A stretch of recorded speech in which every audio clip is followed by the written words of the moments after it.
Hello everyone, आप सभी का स्वागत है आपके अपने इस आरबीपीएल पाठशाला में। तो आज हम करने जा रहे हैं कक्षा 10वीं की मॉडल पेपर नंबर 1। तो थोड़ा जल्दी करेंगे और इस सीरीज को आगे बढ़ाएंगे। हो सकता है ये पार्ट 2 पार्ट में आपको ये वीडियो मिले, या फिर मे बी एक ही पार्ट में पूरा वीडियो हम कवर करने की कोशिश करेंगे। तो स्टार्ट करते हैं। पहला क्वेश्चन देखते हैं। गोलीय दर्पण के परावर्तक पृष्ठ की वृत्ताकार सीमा रेखा का व्यास क्या कहलाता है? तो इसका जवाब हो जाएगा प्रधान अक्ष। क्या हो जाएगा? प्रधान अक्ष। अगले क्वेश्चन की तरफ चलते हैं। निम्न में से किस दर्पण की फोकस दूरी धनात्मक होती है? तो उत्तल दर्पण की फोकस दूरी धनात्मक होती है। साथ ही साथ एक्स्ट्रा क्वेश्चन याद करते चलिए कि अवतल दर्पण की फोकस दूरी ऋणात्मक होती है।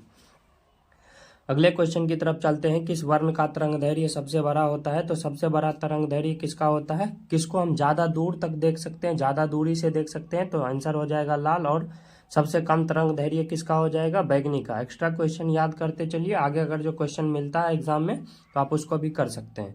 अगले क्वेश्चन की ओर चलते हैं। अगला क्वेश्चन, चौथा नंबर क्वेश्चन क्या कहता है? किसी वस्तु का प्रतिबिंब आंख के किस भाग पर बनता है? तो आंसर क्या हो जाएगा? रेटिना। आंसर क्या हो जाएगा?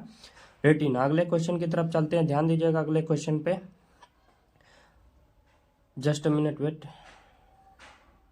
अगला क्वेश्चन देखिए, 5 नंबर क्वेश्चन क्या कहता है? निम्नलिखित में किस माध्यम में प्रकाश की चाल सबसे अधिक होती है? तो सबसे अधिक प्रकाश की चाल कहाँ पे होती है? निर्वात में। कहाँ पे होती है? निर्वात में। याद रखिएगा, दूरदृष्टि वाला नेत्र साफ साफ देख सकता है। देखिए इस क्वेश्चन में बहुत सारा कंफ्यूजन होता है। तो दूरदृष्टि दोष वाला जो है नेत्र साफ साफ देख सकता है, दूर की वस्तु को साफ साफ देख सकता है। और निकट दृष्टि दोष वाला निकट की वस्तु को साफ साफ देख सकता है। इस बात को याद रखिएगा।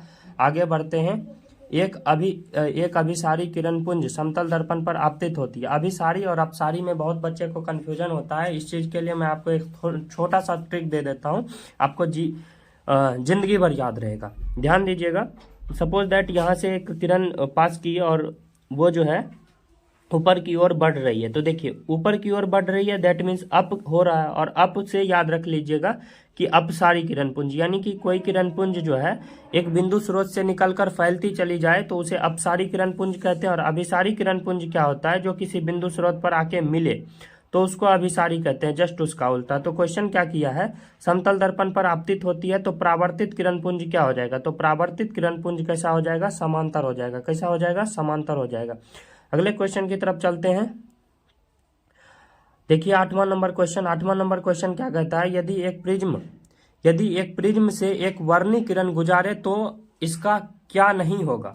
तो इसका क्या नहीं होगा? वर्ण विक्षेपण नहीं होगा। क्यों? क्वेश्चन क्या किया है? एक वर्णी किरण की बात किया है। एक वर्णी किरण कहने का मतलब कोई सिंगल किरण की बात किया है। जैसे लाल हो गया, हरा हो गया, तो एक वर्ण की बात किया है। इसीलिए इसका क्या नहीं हो पाएगा? वर्ण विक्षेपण नहीं हो पाएगा। क्या नहीं हो पाएगा? वर्ण विक्षेपण नहीं हो पाएगा। अगले क्वेश्चन की तरफ चलते हैं। वायु में कांच के उत्तल लेंस की वायु की शक्ति होती है। उत्तल लेंस की शक्ति कैसी होती है? धनात्मक होती है। कैसी होती है? धनात्मक होती है। अगले क्वेश्चन की तरफ चलते हैं। जल की एक गोलीय बिंदु में व्यास के अनुदिश आपतित किरण का कितना बार अपवर्तन होता है? तो इसका आंसर हो जाएगा 2। इसका आंसर कितना हो जाएगा? 2। आगे बढ़ते हैं, अगले क्वेश्चन की तरफ चलते हैं। 11वां नंबर क्वेश्चन हम लोग देखेंगे अब। 11वां नंबर क्वेश्चन देखिए क्या कहता है? स्विच लगाए जाते हैं। तो स्विच कहाँ लगाते हैं हम लोग? स्विच लगाते हैं गर्म तार में। कहाँ पे लगाते हैं? गर्म तार में। अच्छा इसको देख लीजिए।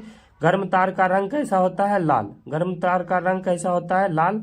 ठंडे तार का कैसा होता है? काला। ठंडे तार का कैसा होता है? काला। एक्स्ट्रा क्वेश्चन याद कीजिए, यदि एग्जाम में आता है तो आप क्वेश्चन को कर पाएंगे।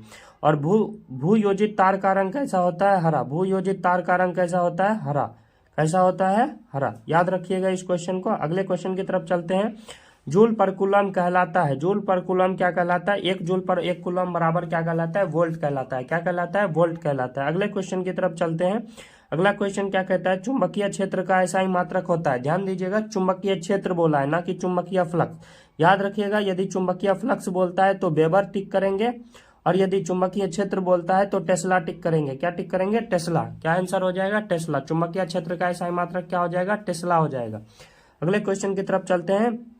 विद्युत घंटी जो है विद्युत धारा के किस प्रभाव पर कार्य करता है? तो विद्युत धारा के किस प्रभाव पर कार्य करता है? तो ध्यान दीजिएगा, इसका आंसर सी हो जाएगा, चुंबकीय प्रभाव पर। किस पर? चुंबकीय प्रभाव पर। अगले क्वेश्चन की ओर चलते हैं। 15वां नंबर क्वेश्चन देखिए। डायनेमो बदलता है। डायनेमो किसको किस में बदलता है? तो डायनेमो यांत्रिक ऊर्जा को विद्युत ऊर्जा में बदलने का क्षमता रखता है। अगले क्वेश्चन की तरफ चलते हैं। अपवर्तनांक का रंग निर्भर करना कहलाता है। इस क्वेश्चन का आप लोग जवाब दीजिए, हम 2 मिनट का समय लेते हैं। तो इसका जवाब क्या हो जाएगा? अपवर्तनांक का रंग निर्भर करना कहलाता है, क्या कहलाएगा? वर्ण विक्षेपण। क्या कहलाएगा? वर्ण विक्षेपण। अगले क्वेश्चन की तरफ चलते हैं।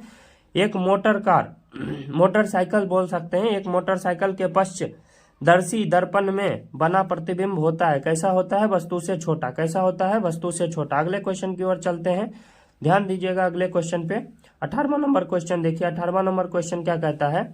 एक विद्युत सेल से धारा प्राप्त करने पर इसके सिरों के बीच विभवांतर का मान क्या हो जाता है? तो विद्युत वाहक बल का मान क्या हो जाएगा? बढ़ जाएगा। क्या हो जाएगा? बढ़ जाएगा। विद्युत वाहक बल का मान क्या हो जाएगा?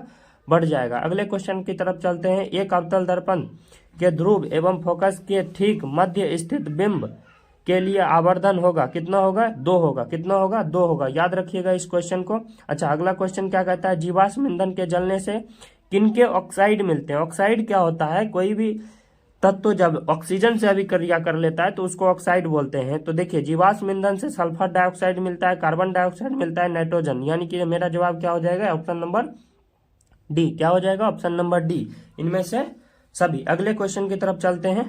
20 क्वेश्चन हम लोग कर चुके हैं। अगले क्वेश्चन की तरफ चलते हैं। अगला क्वेश्चन क्या कहता है? विद्युत प्रतिरोधकता का एसआई मात्रक क्या कहलाता है? तो देखिए, विद्युत प्रतिरोधकता के लिए हम एक ट्रिक बता देते हैं। ट्रिक याद रखिएगा, R = रो ले। क्या याद रखना है? R = रो ले। क्या याद रखना है? R = रो ले। यहाँ से रो जो है इसको प्रतिरोधकता बोला जाता है और R जो है यहाँ प्रतिरोध बोला जाता है। यहाँ से जब आप निकालिएगा तो यहाँ से एसआई मात्रक क्या निकल के आएगा? Ohm into metre. क्या निकल के आएगा? Ohm into metre. अगला क्वेश्चन की तरफ चलते हैं।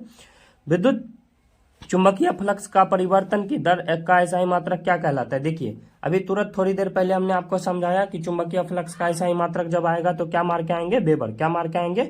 वेबर। अगले क्वेश्चन की तरफ चलते हैं। अगला क्वेश्चन क्या कहता है? समांग माध्यम से प्रकाश गमन करता है। तो समांग माध्यम से प्रकाश कैसे गमन करता है? सरल रेखा में। कैसे गमन करता है? सरल रेखा में। अगला क्वेश्चन की तरफ चलते हैं। अगला क्वेश्चन 24 नंबर क्वेश्चन देखिए। 24 नंबर क्वेश्चन क्या कहता है? यदि एक प्रिज्म से एक रिपीटेबल क्वेश्चन है, ध्यान दीजिए, क्या नहीं होगा?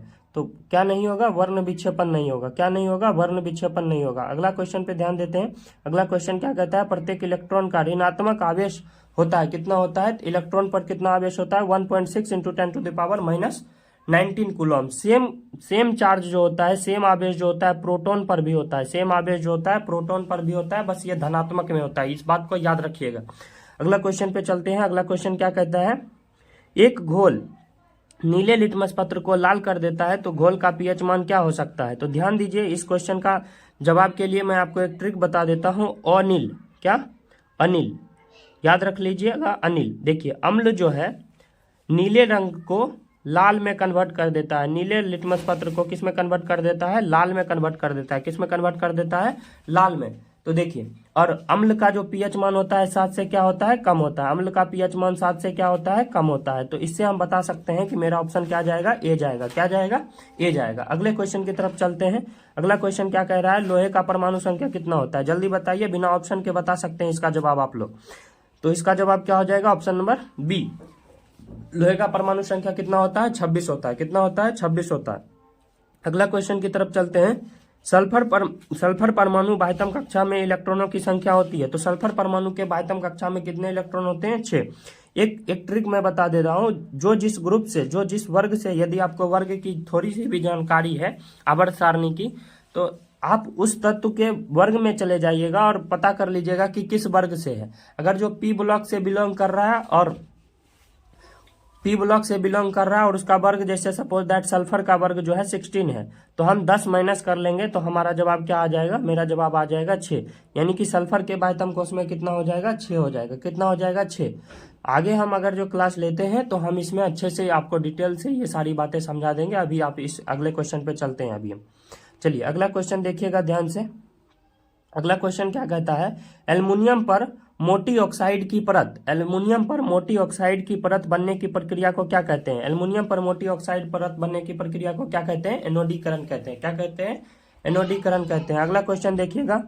कौन सा कार्बन यौगिक सबसे अधिक अभिक्रियाशील है। तो कौन सा कार्बन यौगिक सबसे अधिक अभिक्रियाशील है? जिसमें देखिए डबल बॉन्ड या ट्रिपल बॉन्ड जिसमें ज्यादा पाया जाएगा वो सबसे अधिक अभिक्रियाशील होगा। तो ध्यान दीजिएगा, इसमें इसका आंसर क्या हो जाएगा? Option number C, C2H4। जब आप इसका स्ट्रक्चर बनाइएगा तो आप चेक कर सकते हैं कि इसमें ज्यादा बॉन्ड पाए जाएंगे। ठीक है, देखिए इस प्रकार से आप चेक कर सकते हैं। तो इसीलिए ये क्या होगा? सबसे अधिक अभिक्रियाशील होगा। अगले क्वेश्चन की तरफ चलते हैं। अगला क्वेश्चन क्या कहता है, ध्यान दीजिएगा। विरंजक चूर्ण का रासायनिक सूत्र होता है, ये सभी आपको याद रहना चाहिए। अगर जो याद नहीं है तो याद कर लीजिए। विरंजक चूर्ण का रासायनिक सूत्र क्या होता है? CaOCl2। क्या होता है? CaOCl2। क्या होता है? CaOCl2। अगले क्वेश्चन की तरफ चलते हैं। रासायनिक अभिक्रिया में भाग लेने वाला पदार्थ क्या कहलाता है? तो रासायनिक अभिक्रिया में भाग लेने वाला पदार्थ कहलाता है अभिकारक, और जो हमारे पास बाद में प्राप्त होता है उसको क्या कहते हैं? उत्पाद कहते हैं। तो मेरा आंसर इस क्वेश्चन के हिसाब से क्या हो जाएगा? अभिकारक, ऑप्शन नंबर बी। अगले क्वेश्चन की तरफ चलते हैं। टूथपेस्ट होता है, देखिए अगर जो आप प्रचार देखते हैं तो उसमें बताया जाता है कि क्या आपके टूथपेस्ट में नमक है, तो वहां से हमारा जवाब भी याद रह सकता है कि इसका जवाब क्या होगा? क्षारीय। क्या होगा? क्षारीय। अगले क्वेश्चन की तरफ चलते हैं। अगला क्वेश्चन देखिएगा, निम्नलिखित में कार्बोक्सिलिक समूह है। देखिए कार्बोक्सिलिक समूह पूछा है ना, तो कार्बोक्सिलिक समूह के लिए हमारे पास कार्बोक्सिलिक अम्ल का जो होता है क्या होता है? COOH। अच्छा है, CHO क्या है? एल्डिहाइड है। CO क्या है? कीटोन है, याद रख लीजिएगा। और ये क्या है? ईथर है। क्या है? ईथर है, इसको याद कर लीजिएगा। और एक और एक्स्ट्रा हम बता रहे हैं, OH से अल्कोहल याद रख लीजिएगा। ये सारे जो है समूह आपको याद रहना चाहिए।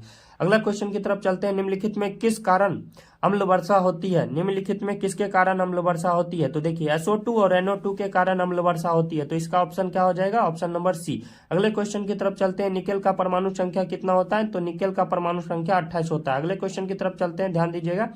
एक लंबा क्वेश्चन है, ध्यान से अच्छे से पढ़िएगा, आराम से बना लीजिएगा।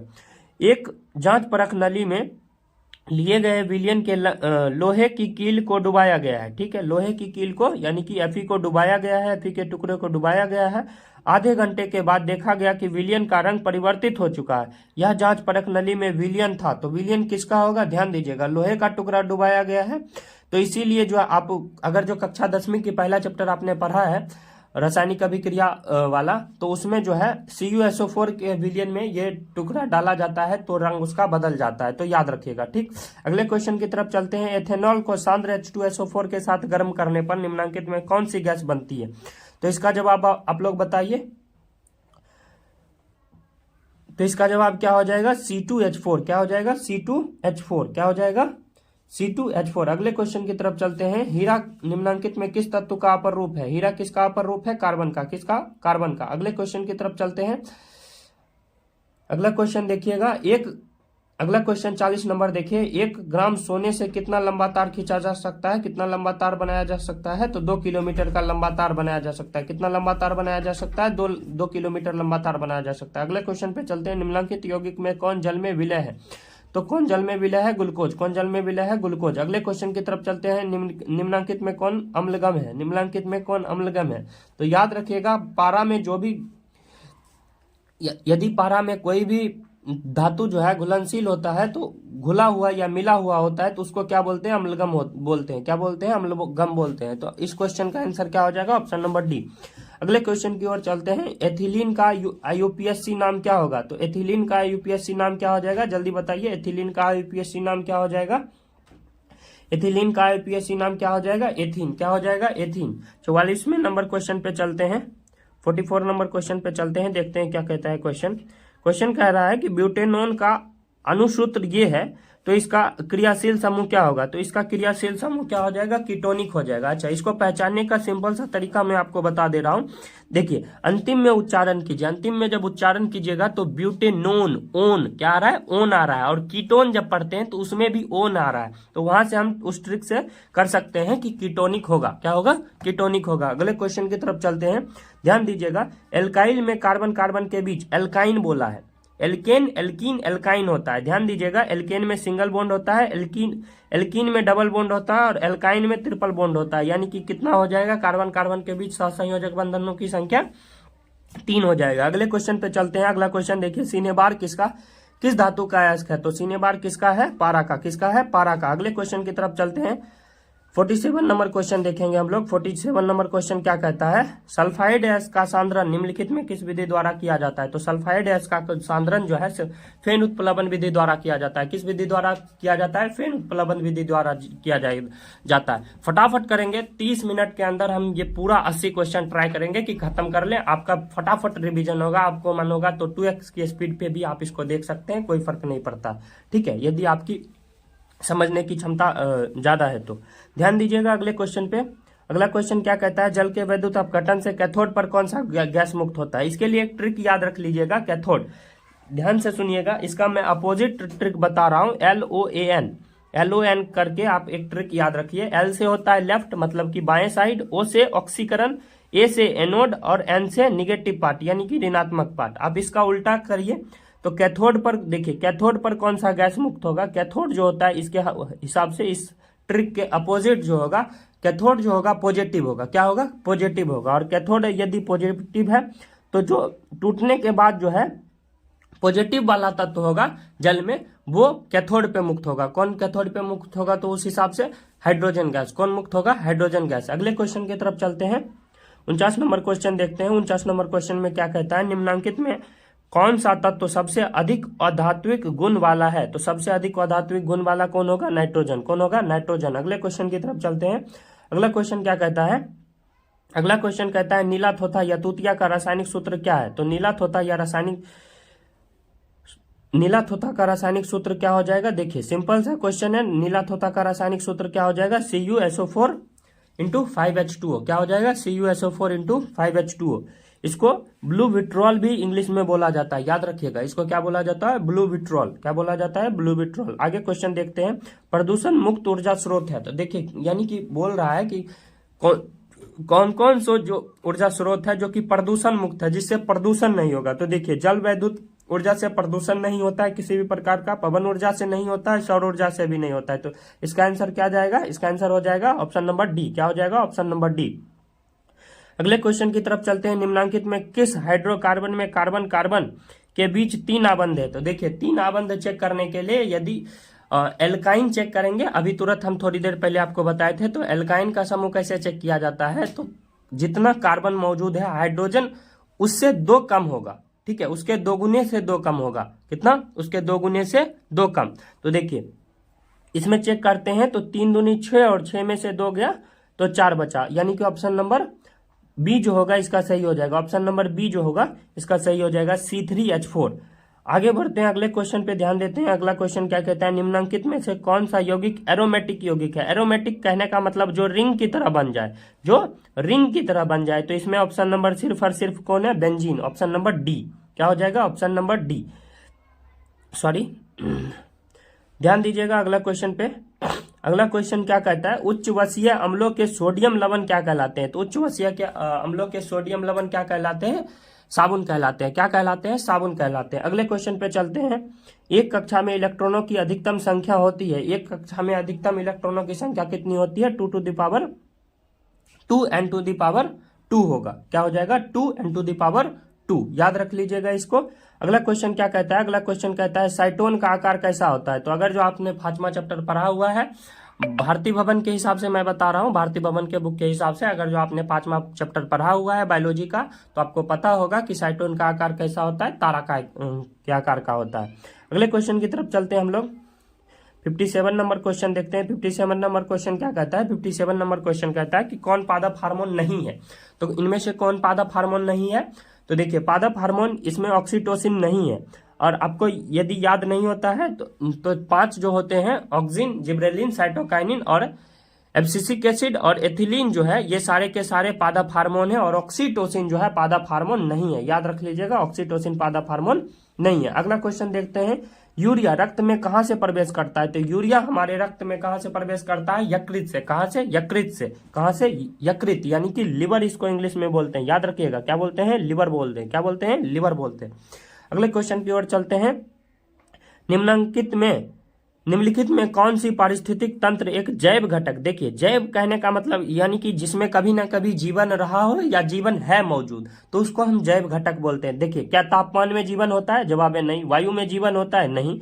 मृदा में जीवन होता है? नहीं। तो जवाब क्या हो जाएगा? Option number B. Option number B, कवक में। क्या हो जाएगा? ऑप्शन नंबर बी, कवक में। अगला क्वेश्चन देखते हैं, नर युग्मक तथा मादा युग्मक के संयोजन से क्या बनता है? तो नर युग्मक तथा मादा युग्मक के संयोजन से क्या बनता है? जायगोट बनता है। क्या बनता है? जायगोट बनता है। क्या बनता है? जायगोट बनता है। अगले क्वेश्चन पे चलते हैं हम लोग। अगला क्वेश्चन क्या कहता है? अगला क्वेश्चन देखिएगा ध्यान से। अगला क्वेश्चन कहता है, पादप अपशिष्ट संचित कहाँ रहता है? तो पादप अपशिष्ट इन सभी जगहों पे संचित रहते हैं। कोशिका, रक्तिकाओं में, पत्तियों में, छाल में, पादप जो है इन सभी जगहों पर अवस्थित रहते हैं, संचित रहते हैं। इस तरह से हमारा ऑप्शन नंबर क्या हो जाएगा? ऑप्शन नंबर डी हो जाएगा। अच्छा, अगले क्वेश्चन पे चलते हैं। अगला क्वेश्चन क्या कहता है, सामान्य अनुशीतलन दाब रक्त कितना होता है? तो सामान्य अनुशीतलन जो रक्त दाब होता है वो 80 होता है। कितना होता है? 80। अच्छा, इसको याद रखने का छोटा सा ट्रिक नहीं कह सकते हैं, बस आपको याद रह सकता है, मैं वो बता दे रहा हूं। औसे अनुशीतलन और औसे 80, ठीक है, इस प्रकार से आपको याद रह जाएगा। अगला क्वेश्चन देखते हैं। अगला क्वेश्चन क्या कहता है? अगला क्वेश्चन कहता है, मनुष्य, बिल्ली तथा चमगादड़ के अग्रपाद हैं। तो मनुष्य, बिल्ली तथा चमगादड़ के अग्रपाद जो होते हैं समजात अंग होते हैं। कैसे होते हैं? समजात अंग होते हैं। अच्छा, समजात और असमजात अंग में कभी कभी अंतर भी पूछ लेता है, तो थोड़ा सा हम आपको ट्रिक के हिसाब से बता देते हैं। देखिए, 100 से समजात, 100 से समान, 100 से समजात, 100 से समान, और 100 से संरचना, 100 से संरचना। तीन बातें आपको याद रखनी है। पहला, 100 से समजात, 100 से समान, 100 से संरचना। यानी कि समजात अंग का जो संरचना है वो कैसा होगा? समान होगा। कैसा होगा? समान होगा। तो मनुष्य, बिल्ली और चमगादड़ के अग्रपाद जो होते हैं लगभग समान होते हैं, लेकिन कार्य इनके भिन्न भिन्न होते हैं। इसीलिए इसको क्या बोलते हैं? समजात अंग बोलते हैं। और असमजात अंग का इसका जस्ट विपरीत होगा। ठीक है, इस बात को आप याद रख लीजिएगा। मैंने आपको छोटे से ट्रिक से समझा दिया, याद रहे तो बहुत अच्छी बात है। चलिए अगले क्वेश्चन पे चलते हैं। अगला क्वेश्चन क्या कहता है? 64 नंबर क्वेश्चन देखेंगे। 64 नंबर क्वेश्चन क्या कहता है? 64 नंबर क्वेश्चन कहता है, पादप में फ्लोएम उत्तरदायी है। देखिए, फ से फ्लोएम, फ से फल, और फल कैसा होता है? भोजन होता है। और जाइलम किसके लिए उत्तरदायी होगा? तो जाइलम हमारे पेड़ पौधों में किसके लिए उत्तरदायी होगा? तो जाइलम उत्तरदायी होगा, बताइएगा जवाब। जाइलम उत्तरदायी होगा जल के लिए। जौ से जाइलम, जौ से जल। और एक चीज और कि जाइलम की कोशिकाएं कैसी होती है? मृत होती है। तो इसको भी याद रखने के लिए मैं थोड़ा सा ट्रिक आपको बता दे रहा हूं। तो जौ से जाइलम, जौ से जल, और जौ से जला हुआ, और जले हुए चीज कैसे होते हैं? मरे होते हैं। इसीलिए जाइलम की कोशिका कैसी होगी? मृत होगी। याद रख सकते हैं, अच्छी बात है। अगला क्वेश्चन पे चलते हैं। अगला क्वेश्चन क्या कहता है? एक वयस्क मनुष्य में कितने दांत होते हैं? ये तो सिंपल सा जवाब है, आपको आता होगा, गिन लो। अभी आप वयस्क नहीं हुए हो, हाँ, याद रखिएगा अभी। हाँ, तो एक वयस्क मनुष्य के मुख में कितने दांत होते हैं? तो 32। ठीक, अगले क्वेश्चन की तरफ चलते हैं। एंड्रोजन क्या है? ध्यान दीजिएगा, एंड्रोजन जो होता है नरलिंग हार्मोन होता है। एक एस्ट्रोजन होता है, एस्ट्रोजन जो होता है मादा लिंग हार्मोन होता है। याद रखिएगा, अच्छा क्वेश्चन है। ठीक है, अगले क्वेश्चन की तरफ चलते हैं। न्यूरॉन का वह हिस्सा जहां जानकारी हासिल हो जाती है।